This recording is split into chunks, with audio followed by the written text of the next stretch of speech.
আসসালামু আলাইকুম। শয়তানের যে কাজ তা আসলে পরিবর্তন হয়ে গেছে। সব সুন্দর জিনিসকে নিয়ে তাকে কুৎসিত বানায় দিচ্ছে এবং সব কুৎসিত জিনিসকে নিয়ে তাকে সুন্দর বানায় দিচ্ছে।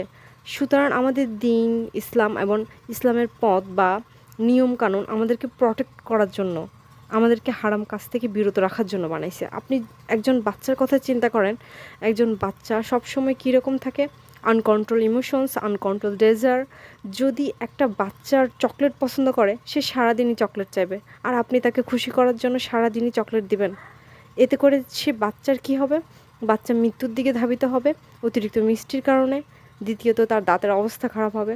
আপনি তার ক্ষতি করতেছেন কারণ আপনি তার খুশি চাচ্ছেন।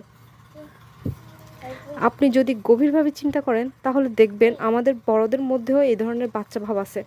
আমরা মানুষরা সারাক্ষণই চেষ্টা করতে থাকি যে নিজেকে কিভাবে খুশি রাখা যায়, সেটা যে কোনো উপায় হোক, সেটা যদি আল্লাহর পথের বাইরেও হয় তাতেও কিছু যায় আসে না। এতে করে শেষে কি হয় জানেন? আমাদেরই ক্ষতি। সালামু আলাইকুম।